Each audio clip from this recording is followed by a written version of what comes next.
How are we doing today, Gacha Gang? Kawaii50 back with another Fate Grand Order video.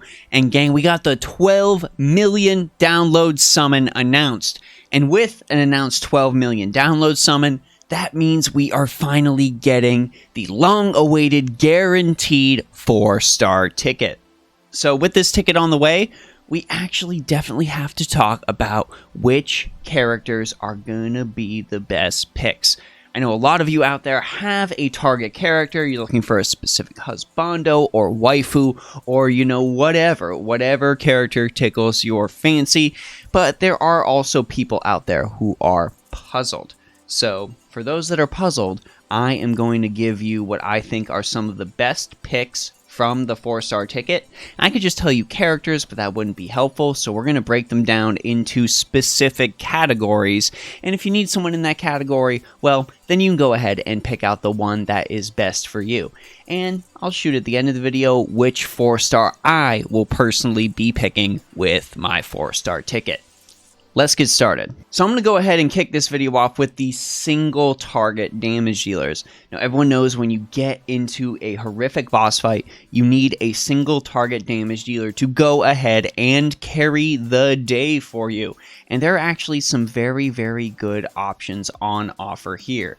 Now, if you're one of the more arts-inclined players of FGO, then the two characters I've got to recommend for you are actually both sabers, and that is Yagyu Munenori as well as Lancelot. Both Munenori and Lancelot are some of the strongest single-target sabers in the game, each of them bringing their own unique way to deal damage to the table. Munenori more focused on that powerful noble phantasm looping, whereas Lancelot is just an absolute crit monster, and he may even be one of the best sabers in the game. Now, if quick-type characters are more your bag, I've actually got 3 suggestions for you, 2 of them actually fairly recent additions. My quick-type single-target recommendations are either Diarmuid Saber, Avenger of Shinjuku, or Atalanta Altar. All of these characters are designed to do very powerful, focused, quick-type damage with a strong focus into critical hits as well, so you're going to be getting some really great turns of focused single-target burst damage. And on top of that, especially in Avenger of Shinjuku's case, he is an extra class, a very rare, hard-to-get class for a lot of people. So if you don't have one of those extra classes, I strongly recommend picking up at least one of every single one of those classes. Avenger of Shinjuku might be the perfect pick for that slot. And last, but certainly not least, is the Buster single target category. And for a single target Buster character, gang, one of these characters is going to be really, really obvious. That character is, of course, Heracles. Heracles, the refuses to die absolute king of challenge quests, king of solo runs. This character needs to be in your Chaldea if you don't have him yet. He is just immensely powerful and absolute total easy mode. Do not sleep on Heracles. If you do have Heracles, maybe you're looking for a different flavor of a Buster character, or the easy mode aspect does not appeal to you, well, I've got another Berserker as well as an Archer that I would recommend you grab. The Berserker is Ibaraki Doji, my personal pick for best 4-star Berserker not named Heracles. She's got some great attack boosts and a little bit of survivability thrown in there as well. Tomoe Gozen, a really strong sleeper hit. I was actually using a Tomoe to farm the recent Oniland event. And wow, gang, when she gets going, she gets going. She's got the survivability with her guts and max HP, and she has the damage to boot, both in the Buster and critical hit category. Just an overall stellar archer. Now that the single targets are out of the way, I've really got to mention AoE characters for the Scotty system. Gang, the Scotty system is the premier way to farm right now, no matter what. Double Scotty is the fastest way for you to get the materials that you need, so you might need a fairly powerful farming character in order to achieve that. Maybe you pulled a Scotty and you don't quite have a farmer just yet. Well, you are in luck because there are 3 very, very powerful Scotty system picks. I could mention 4, but we're only doing 3. The 3 very powerful Scotty system picks on this banner are Atalanta, Parvati, and Lancelot. Yes, I mentioned Parvati because Valkyrie is also a Lancer, but we're going to stick with Parvati for this. All three of these characters are very powerful picks for the Scotty system.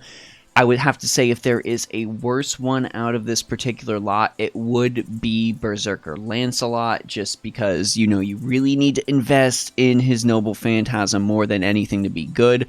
But with Parvati in particular, her skills are just so powerful that she is really going to be able to carry herself.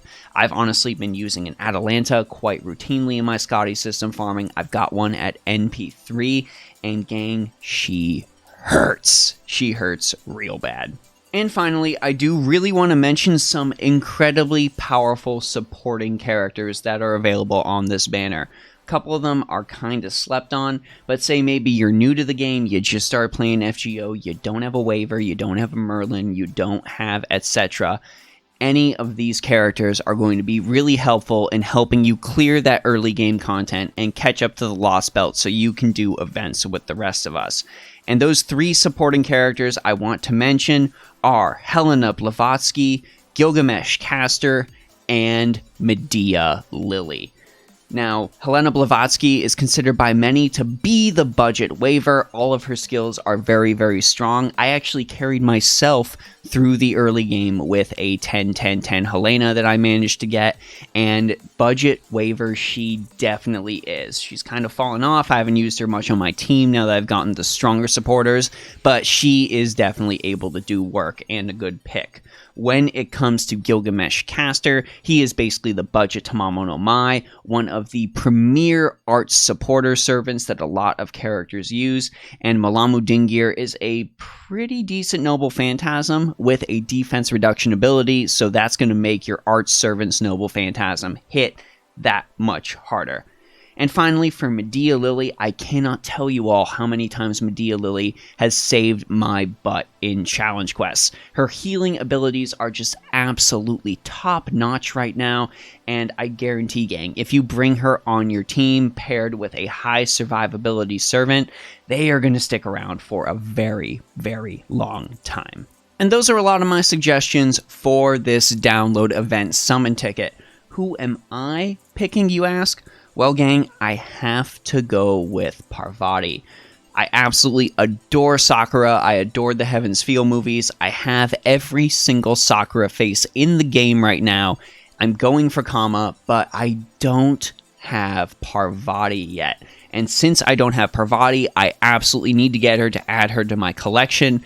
On top of that, she is a very reliable pick for the Scotty system. I have a higher chance of pulling an NP2 Parvati compared to an NP2 Edmund Dantes. So if I'm able to eventually pull an NP2 Parvati on a banner, well, that is going to be my Scotty system pick for the foreseeable future. But as always, I want to know what you all think. Who are you going to be pulling on this 4-star ticket? Were there any suggestions I made that you think might be pretty good ideas for your roster? Why don't you go ahead and let us all know down in the comments section below. If you enjoy talking FGO, you can always talk more with us on Discord. Check out my Patreon if you think I'm doing a good job. And as always, check out the Twitch as well, because now that we got the office, we're going to start streaming more games. This is Kawaii50, hoping you all have a phenomenal day, and I'll see y'all in my next video.